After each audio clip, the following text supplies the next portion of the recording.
युवा सेना में जाते हैं, बॉर्डर पे खड़े होते हैं, जिंदगी दे देते हैं, जान देने के लिए तैयार होते हैं। अग्निवीर में उनके साथ अन्याय हो रहा है। ये योजना हिंदुस्तान की सेना को नहीं चाहिए। ये योजना नरेंद्र मोदी जी ने अदानी जी की मदद करने के लिए बनाई है। Chief of the army staff ने अपनी बुक में लिखा कि इसमें हम लोग तीनों लोग शॉक थे जब ये आया था, और मैंने आर्मी में कहा था कि 25% ये डिसाइड किसने किया? सर पीएम ऑफिस से है, डायरेक्ट विदाउट देयर कंसल्टेंसी। ऐसा कभी नहीं हुआ। हमें 2 तरीके के शहीद नहीं चाहिए, हमें 2 तरीके के जवान नहीं चाहिए। ये इनको 6 महीने की ट्रेनिंग देंगे और फिर चाइना की सेना के सामने इनको खड़ा कर देंगे। चाइना की सेना को 5 साल की ट्रेनिंग मिलेगी, हमारे जवानों को 6 महीने की ट्रेनिंग मिलेगी।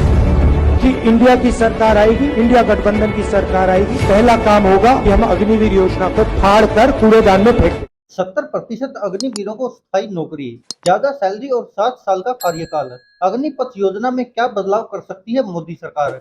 27 मई 2024 को बिहार के बख्तियारपुर में चुनावी रैली में कांग्रेस सांसद राहुल गांधी ने कहा कि हम सत्ता में आए तो अग्निवीर योजना को बिल्कुल खत्म कर देंगे।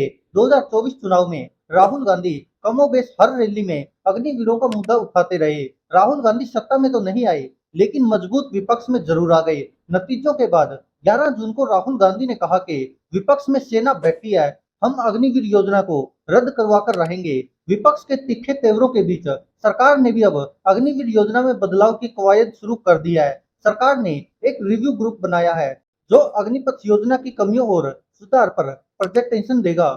सरकार इन सुझावों को लागू करने की कोशिश करेगी ताकि युवाओं और विपक्ष की नाराजगी दूर की जा सके। राहुल गांधी भले ही सत्ता में नहीं आया है, लेकिन उन्होंने मोदी सरकार को मजबूर कर दिया है अग्निवीरों के बारे में सोचने के लिए। आखिरकार अग्निपथ योजना क्या है और इसे क्यों शुरू किया गया है? सरकार ने 2022 में अग्निपथ योजना लॉन्च की। इसके तहत आर्मी, नेवी और एयरफोर्स में 4 साल के लिए नौजवानों को कॉन्ट्रैक्ट पर भर्ती किया जाता है। 4 साल में 6 महीने की ट्रेनिंग भी शामिल है। 4 साल बाद जवानों को उनकी कार्य क्षमता के आधार पर रेटिंग दी जाएगी। इसी मेरिट के आधार पर 25% अग्निवीरों को परमानेंट सर्विस में लिया जाएगा, बाकी लोग वापिस सिविल दुनिया में आ जाएंगे।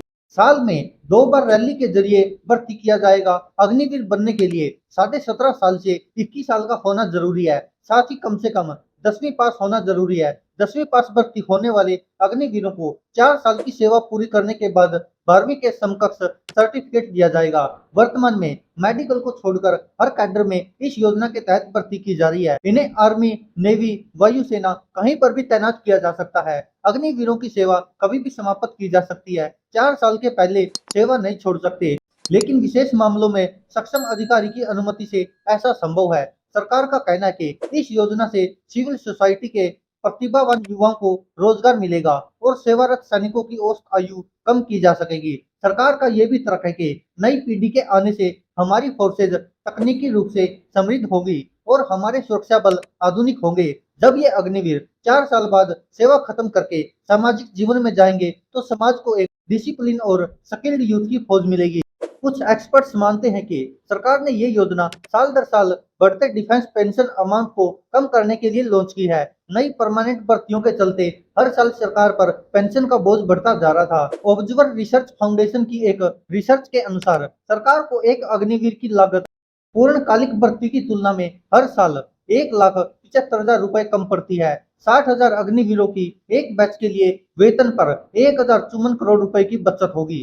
अब आइए जानते कि एक्सपर्ट्स के मुताबिक अग्निपथ योजना की 5 बड़ी कमियां क्या है। सबसे पहले है अस्थायी रोजगार। अग्निपथ के जवानों को केवल 4 साल के लिए रोजगार मिला है। इसके बाद केवल 25% सैनिकों को ही स्थायी सेवा के लिए चुना जाएगा। मतलब कि इसके बाकी 75% सैनिकों को नौकरी से निकाल दिया जाएगा। उससे उनके जीवन में रोजगार की संभावना सीमित हो जाती है। करियर में स्थायित्व नहीं है। 4 साल की नौकरी के बाद बड़ी संख्या में सैनिकों को नए करियर के लिए नए ऑप्शन खोजने पड़ेंगे। वे किसी भी एक पेशे में एक्सपर्ट नहीं बन पाएंगे। जब नौजवान रहते हैं तो अग्निपथ की तैयारी में 3 से 5 साल तैयारी करते हैं। इसके बाद 4 साल की नौकरी मिलती है। जब ये नौकरी खत्म होगी तो फिर नया काम सीखना पड़ेगा। अग्निवीर के साथ जरूरी नहीं है कि जो हथियार चलाना उसने सीखा है उसे बाहरी दुनिया में भी वही नौकरी मिले।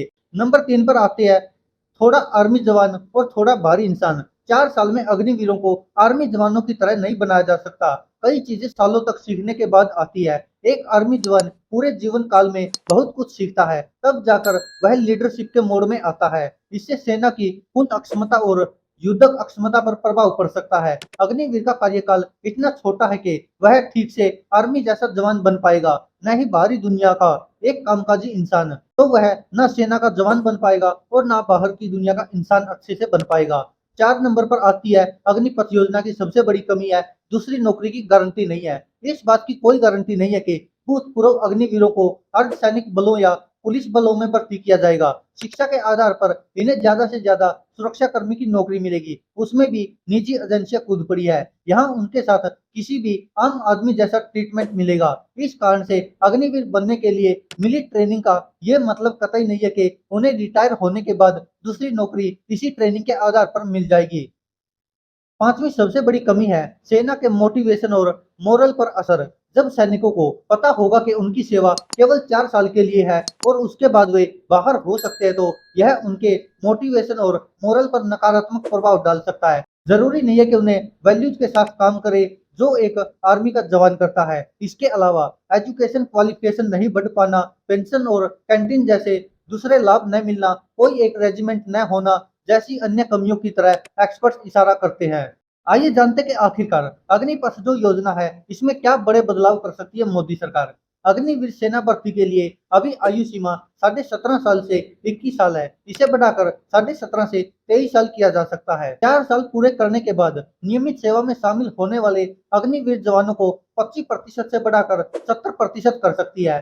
सरकार अग्निवीरों की नौकरी 4 से बढ़ाकर 7 साल कर सकती है। अग्निवीरों की सैलरी और एक मुश्त दी जाने वाली राशि में भी बढ़ोतरी की संभावना है। ट्रेनिंग पीरियड को 24 सप्ताह से बढ़ाकर 35 से 50 सप्ताह के बीच किया जा सकता है। प्रशिक्षण के दौरान भी विकलांगता के लिए अनुग्रह राशि दी जा सकती है। अगर किसी अग्निवीर जवान की जंग में मौत हो जाती है तो उसके परिवार को निर्वाह भत्ता दिया जा सकता है। सरकार अग्निवीरों को पूर्व सैनिक का दर्जा भी दे सकती है। एक पेशेवर एजेंसी बनाई जा सकती है जो अग्निवीरों को उनकी सेवा अवधि समाप्त होने के बाद भविष्य की नौकरियां खोजने में मददगार हो। अग्निपथ योजना के लिए सरकार ने बनाई 10 सचिवों की रिव्यू कमेटी। सूत्रों के मुताबिक हाल ही में आए नतीजों का रिव्यू कराने के बाद सरकार को पता चला कि भाजपा और एनडीए की कम सीटें आने के पीछे अग्निपथ योजना भी जिम्मेदार है। लोगों में यानी कि खास तौर से युवा में अग्निपथ योजना को लेकर नाराजगी है। हिंदी पट्टी के बेरोजगार युवाओं में ये योजना चुनाव का मुद्दा रही है। भाजपा को यहाँ लोकसभा चुनाव में बड़ा झटका लगा है और खासकर जब से राहुल गांधी ने अग्निपथ योजना को जिस तरह से कूड़ेदान में फेंकने की बात कही थी और सरकार बनने पर यह अग्निपथ योजना बिल्कुल खत्म करने की बात कही थी, उसके लेकर भी लगातार बेरोजगार युवा राहुल गांधी की तरफ आकर्षित होते चले गए और भारतीय जनता पार्टी से नाराज होते चले गए। अब नई सरकार बनते ही इस योजना में सुधार की कवायद शुरू हो गई है। प्रधानमंत्री नरेंद्र मोदी की अगुवाई वाली एनडीए सरकार ने 10 प्रमुख मंत्रालयों के सचिवों के एक ग्रुप बनाया है। वह ग्रुप अग्निपथ स्कीम का रिव्यू करेगा। सरकार को यह भी बताएगा कि आर्म फोर्सेज में भर्ती प्रोग्राम को कैसे अट्रैक्टिव बनाया जाए। यह पैनल अग्निपथ स्कीम की कमियों और सुधार के सुझाव भी देगा। माना जा रहा है कि सिफारिशों को जांचने के बाद सरकार इन्हें तुरंत लागू भी कर सकती है। मीडिया रिपोर्ट्स के मुताबिक अभी प्रधानमंत्री नरेंद्र मोदी G7 समिट में भाग लेने इटली गए थे। उनके लौटने के अभी 1-2 दिन बाद ही शायद सेक्रेटरीज ग्रुप की रिपोर्ट पीएम और संबंधित मंत्रालय के सामने पेश की जा सकती है। सरकार लोकसभा चुनाव नुकसान के बाद इस योजना में सुधार के लिए गंभीर है। यही कारण है कि जो इसमें सुधार के सुझाव आएंगे उन्हें अगले 100 दिन के भीतर ही लागू कर सकती है मोदी सरकार।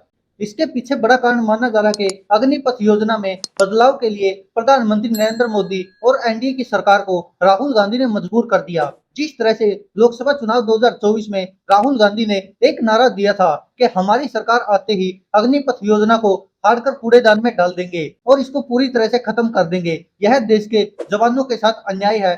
देश की फौज में 2 तरह के शहीद नहीं हो सकते, यह कहना था राहुल गांधी का। और शायद अब विपक्ष में मजबूती के साथ राहुल गांधी खड़े हैं। हालांकि उनकी सरकार तो नहीं बनी, लेकिन भारतीय जनता पार्टी की सरकार को उन्होंने मजबूर कर दिया इस अग्निपथ योजना को बदलने के लिए। अब दोस्तों देखना होगा कि आखिरकार मोदी सरकार अग्निपथ योजना में क्या बदलाव करती है। दोस्तों आप क्या सोचते हैं अग्निपथ योजना पर? अपनी राय कमेंट बॉक्स में जरूर दीजिएगा। धन्यवाद दोस्तों, देखते रहिए सच की आवाज।